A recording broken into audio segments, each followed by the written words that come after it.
الرحیم۔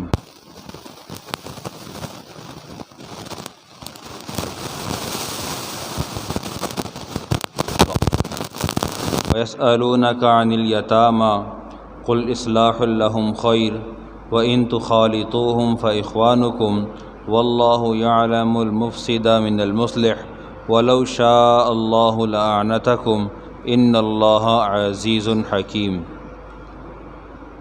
صدق اللہ العظیم۔ یہ سبق گزشتہ درس سے ملا ہوا ہے، سورہ بقرہ کی آیت نمبر 220 ہے۔ اللہ تعالیٰ ارشاد فرماتے ہیں فی الدنیا والآخرہ، دنیا میں بھی اور آخرت میں بھی۔ وَيَسْأَلُونَكَ عَنِ الْيَتَامَى، معاملات دنیا بھی اور آخرت میں بھی آپ سے سوال کرتے ہیں یتامہ کے بارے میں، یتیموں کے بارے میں۔ آپ کہہ دیجئے قُلْ إِصْلَاحٌ لَهُمْ خَيْرٌ، آپ کہہ دیجئے ان کے لیے بہتری کا سامان پیدا کرنا، ان کی اصلاح کرنا بہتر عمل۔ وَإِن تُخَالِطُوهُمْ فَإِخْوَانُكُمْ فِي الدِّينِ، اور اگر تم ان سے مخالطت کر لو، آپس میں میل جول بڑھا لو، فَإِخْوَانُكُمْ فِي الدِّينِ، فَإِخْوَانُكُمْ، پس وہ تمہارے بھائی ہیں۔ وَاللَّهُ يَعْلَمُ الْمُفْسِدَ مِنَ الْمُصْلِحِ، اللہ جانتے ہیں فساد پھیلانے والے کو اصلاح کرنے والے کے مقابلے میں۔ وَلَوْ شَاءَ اللَّهُ لَأَعْنَتَكُمْ، اور اللہ چاہتے تو تمہیں مشقت میں ڈال دیتے۔ ان اللہ عزیز حکیم، بے شک اللہ تعالیٰ غالب اور حکمت والے۔ ہوا کچھ یوں کہ صحابہ رضوان اللہ علیہم اجمعین کے ذہنوں میں چند سوالات تھے، ان سوالات کا جواب دستیاب نہیں تھا۔ سوالات کیا تھے؟ شراب اچھی چیز ہے یا بری؟ اگر اچھی ہے تو کتنی، بری ہے تو کتنی؟ جوا کے کیا احکامات ہوں گے؟ یتیم کے مال کے کھانے کے بارے میں احکامات ذرا سخت ہیں، تو ہم یتیموں کے ساتھ معاملہ کیسے روا رکھیں؟ اسی طرح عورتوں سے شادی کے معاملات ہیں، تو کس طور پر کس کو کہاں رکھا جائے، کہاں پرکھا جائے؟ نبی علیہ السلام موجود ہیں، تو ہم کیوں نہ پیارے پیغمبر صلی اللہ علیہ وسلم سے اس بارے میں پوچھ لیں۔ حق تعالیٰ نے وہیں سے بات شروع کی، ارشاد فرمایا یسألونک عن الخمر والمیسر، آپ سے سوال کرتے ہیں شراب اور جوئے کے بارے میں۔ چونکہ اس وقت شراب حرام نہیں تھی، لیکن تشویش صحابہ کے ذہنوں میں تھی، تو ارشاد ہوا یسألونک عن الخمر والمیسر، آپ سے سوال کرتے ہیں شراب اور جوئے کے بارے میں۔ جواب کیا دیا؟ جواب دیا قل فیہما اثم کبیر ومنافع للناس، آپ کہہ دیجئے اس میں بڑا گناہ ہے، ومنافع، اور منفعت بھی ہے، نفع بھی ہے لوگوں کے لیے۔ ساتھ میں یہ بھی کہہ دیا واسمہما اکبر من نفعہما، ان کا جو گناہ ہے وہ زیادہ ہے ان کے نفع کے مقابلے میں، ان کا نفع ہلکا اور گناہ زیادہ ہے۔ وَيَسْأَلُونَكَ مَاذَا يُنْفِقُونَ، اور آپ سے سوال کرتے ہیں کہ وہ کیا خرچ کریں، تو آپ ارشاد فرما دیجیے قُلِ الْعَفْوَ، عفو، اپنی ضرورت سے زائد، وہ مال خرچ کرو تمہاری ضرورت سے زائد۔ كَذَلِكَ يُبَيِّنُ اللَّهُ لَكُمُ الْآيَاتِ لَعَلَّكُمْ تَتَفَكَّرُونَ، اسی طرح اللہ سبحانہ وتعالیٰ تمہارے لیے بیان کرتے ہیں اپنی نشانیوں کو تاکہ تم غور و فکر کرو۔ فی الدنیا والآخرہ، دنیا کے معاملات میں بھی اور آخرت کے معاملات میں بھی۔ وَيَسْأَلُونَكَ عَنِ الْيَتَامَى، آپ سے سوال کرتے ہیں یتیموں کے بارے میں۔ ہوا کچھ یوں کہ قرآن پاک کی وہ آیات جس میں یتیموں کے مال کے بارے میں سختی برتی گئی ہے، سخت حکم آیا ہے ان الذین یأکلون اموال الیتامی ظلما انما یأکلون فی بطونہم نارا، یتیموں کا مال جو لوگ ظلماً کھاتے ہیں وہ اپنے پیٹوں میں آگ بھرتے ہیں۔ یہ بات پیش نظر تھی یا کچھ اور؟ صحابہ کے ذہنوں میں سوال تھا، خاص طور سے عورتیں بڑی پریشان تھیں۔ ان کی پریشانی کی وجہ یہ تھی کہ اگر یتیم ہمارے پاس ہے، زیر کفالت ہے، تو یتیم کا مسئلہ یہ ہے کہ اس کا کھانا الگ بنانا، اس کا آٹا الگ گوندنا، اس کے کپڑوں کا لباس کا انتظام الگ کرنا، کپڑوں کا مسئلہ تو حل ہو جائے گا 2 مہینے 4 مہینے 6 مہینے میں، لیکن یہ جو روز والا کام ہے، آٹا گوندنا، روٹی پکانا، ان کی روٹی الگ رکھنا، اپنے بچوں کی روٹی الگ رکھنا، اگر ہمارے بچے ان کی روٹی کھا گئے تو کیا ہوگا، اور ان کے بچے ہماری روٹی کھا گئے تو کیا ہوگا، ہم ان کے بچوں نے چھوڑ دی اور وہ سالن چونکہ یتیم کا مال تھا تو وہ سرے سے ضائع ہی ہو گیا، خراب ہو گیا، پھینک دیا گیا۔ تو یہ سارے سوالات عورتوں کے ذہنوں میں تھے۔ اللہ سبحانہ وتعالیٰ نے آسانی فرمائی، ارشاد فرمایا یسألونک عن الیتامی قل اصلاح لہم خیر۔ نمبر 1 تربیت، ان کی تربیت کا عمل، یہ خیر کا کام ہے۔ نبی علیہ الصلوۃ والسلام نے ارشاد فرمایا انا وکافر الیتیم کہاتین، میں اور یتیم کی کفالت کرنے والا ایسے ہیں، ان 2 ہاتھوں کی طرح، ان 2 انگلیوں کی طرح، ایسے قریب قریب ہیں۔ یہاں چند باتیں ذہن میں ہیں۔ ایک، ہمارے موجودہ دور میں بھائی کی وفات کے بعد اس کے بچوں کو بھائی کی بیوی یعنی کہ بھابھی کے ہاتھ میں چھوڑ دیا جاتا ہے، اور ذہن یہ ہوتا ہے کہ جی وہ جانے ان کا کام، ہم کیا کر سکتے ہیں، یا ماموں جانے ماموں کا کام، بھائی آپ کا تھا، بچے آپ کے تھے، آپ کو یہاں پر بچوں کی تعلیم و تربیت کے لیے کفالت کی ذمہ داری دی گئی ہے۔ آپ کے ذمے ہے کہ آپ اپنے نسب کی حفاظت خود کریں، ان کی تربیت خود کریں۔ بھابھی اپنے رشتے کے معاملے میں با اختیار ہے، اگر کہ چاہے وہ نکاح کرنا چاہے تو نکاح کر سکتی ہے، ٹھیک ہے، ایک بات۔ دوسری بات، جیٹھ کو اور دیور کو شریعت نے موت کہا ہے، الحم هو الموت، دیور وہ موت ہے۔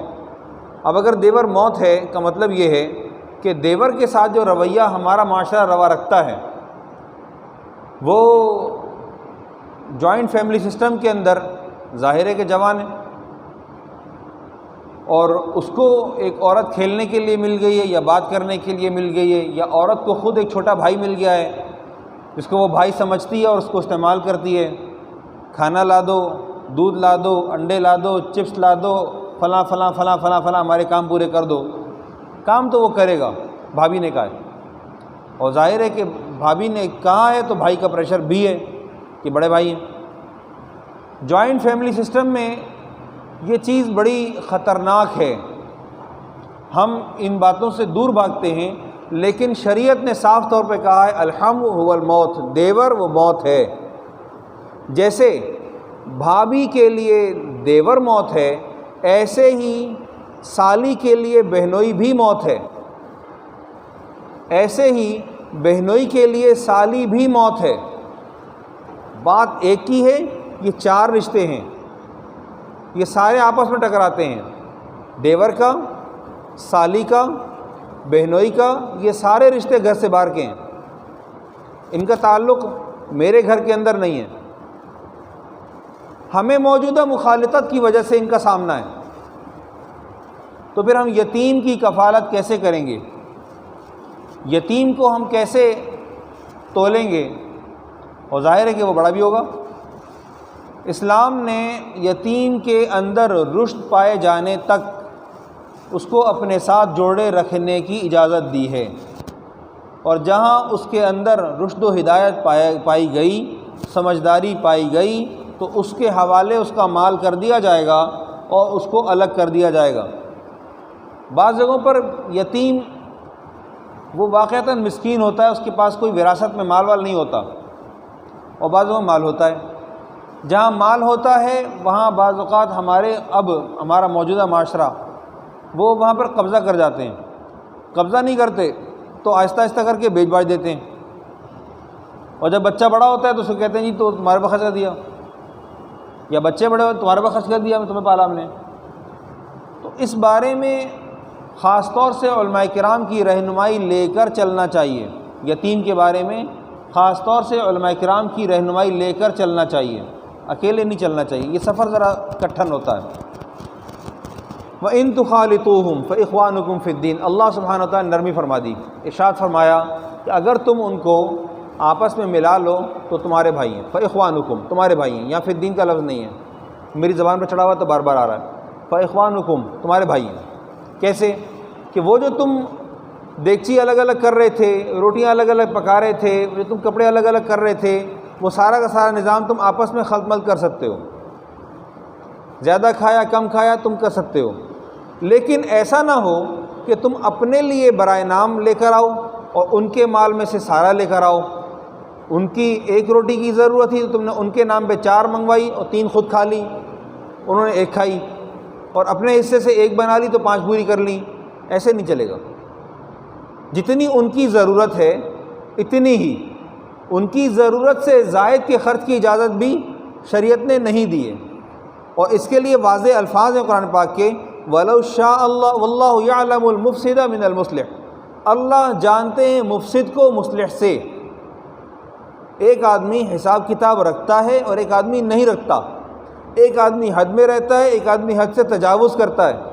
جو حد میں رہتا ہے وہ یتیم کے مال کو اپنے پاس امانت سمجھتا ہے، اور ایک آدمی جو حد سے تجاوز کرتا ہے وہ یتیم کے مال کو اپنا مال سمجھتا ہے۔ امام ابو حنیفہ رحمۃ اللہ علیہ کی ایک مثال دیتا ہوں۔ امام صاحب سائل آیا، اس نے کہا ہر شادی ہونے والی ہے، پریشان ہوں، کچھ انتظام ہو جائے۔ انہوں نے کہا اچھا صحیح ہے، تم دکان پہ آنا۔ بڑا کاروبار تھا ان کا کپڑے کا، میں بلایا، اس کے نام سے باقاعدہ اپنے مال میں سے کچھ ایک چادر وغیرہ نکال کر، جو اس زمانے میں بڑی قیمتی تھی، وہ نکال کر الگ کر دی۔ اس چادر سے جو نفع آئے گا وہ اس نوجوان کا ہوگا۔ کچھ وقت لگا، وہ چادر 2-4 دفعہ مارکیٹ میں گھوم گئی تو اللہ نے اس میں خاصا نفع کر دیا۔ بلایا، اور بھائی یہ تمہارے پیسے، ہر کس بات کے؟ انہوں نے ارشاد فرمایا کہ جی تمہارے نام سے ہم نے ایک کاروبار کیا۔ ایک کفالت کا ڈھنگ یہ بھی ہے۔ اب ایک آدمی کے پاس یتیم کا مال آیا تو اس کو چاہیے کہ اس مال کا بہتر انتظام کرے، ایسا انتظام کرے جس سے 2 پیسے آئیں، ضائع نہ ہوں۔ ایک ہے کہ صرف کھا پی کے اڑا دو، ختم کر دو، اور ایک ہے کہ جو نا اس کو کہیں لگا دو، اس سے کچھ تنخواہ جیسی چیز برآمد ہونی شروع ہو جائے جو یتیم کی کفالت کرے۔ مثال کے طور پہ باپ نے 2-4 لاکھ روپے چھوڑے تھے، آپ نے رکشہ لیا، اس رکشے کے اوپر آپ کفیل بن گئے، ذمہ دار بن گئے، آپ نے اس کا حساب کتاب رکھنا شروع کر دیا، اور اس کو چلانے کے لیے کسی ڈرائیور کو دے دیا، اور اس کو بتا دیا کہ یہ بچوں کا ہے، اور اس سے جو آیا مال وہ بچوں پہ لگا دیا گیا۔ اس کے 2 حصے کر لیے، ایک مینٹیننس کے لیے الگ کر لیا گیا، اور ایک کچھ پیسے جو ہے نا وہ بچوں پہ خرچ کرنے کے لیے رکھ دیے گئے۔ انتظام کرنا چاہیں ہو سکتا ہے، انتظام کرنا چاہیں ہو سکتا ہے، اور امانت دیانت کے ساتھ ہو سکتا ہے، بلکہ اتنی بھی اجازت ہے کہ اگر اس میں کچھ اپنا حصہ لگا لیا کہ میں بچے کی کفالت کر رہا ہوں تو اس میں مجھے کچھ ضرورت ہے، تو اپنی ضرورت کے مطابق نکالنا چاہے تو نکال بھی سکتا ہے۔ 4 پارے میں باقاعدہ اس کی اجازت موجود ہے۔ وَلَوْ شَاءَ اللَّهُ لَأَعْنَتَكُمْ، اگر اللہ چاہتے تو تم کو مشقت میں ڈال دیتے۔ مشقت کا حکم آتا تو کیا ہوتا؟ نہیں بھائی، یتیم کے بارے میں کوئی نرمی نہیں برتی جائے گی، جیسے روٹیاں الگ پک رہی ہیں ویسے ہی پکیں گی۔ جیسے اس زمانے میں تو اور زیادہ مشکل کام تھا، ہمارے زمانے میں تو آٹا خرید کے آ جاتا ہے، اس زمانے میں آٹا چکی پستا تھا، اس کا پیسنا الگ کام، بچے کو سنبھالنا الگ کام، اپنے بچوں کو سنبھالنا الگ کام۔ تو ایسی مشقت سے اللہ سبحانہ و تعالیٰ نے رعایت دے دی اور ارشاد فرمایا وَلَوْ شَاءَ اللَّهُ لَأَعْنَتَكُمْ، اگر اللہ چاہتے تو تم کو مشقت میں ڈال دیتے، لیکن کیا کیا؟ رعایت دے دی۔ واللہ ان اللہ عزیز الحکیم، بے شک اللہ تعالیٰ غالب اور حکمت والے ہیں۔ اللہ تعالیٰ کو پوری کائنات پر غلبہ بہرحال حاصل ہے۔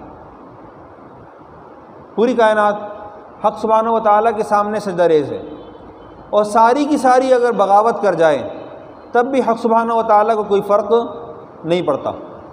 اور حکمت ان کی، اس حکمت پر ایک مثال اگر ہو، ہم کیا مثال دیں؟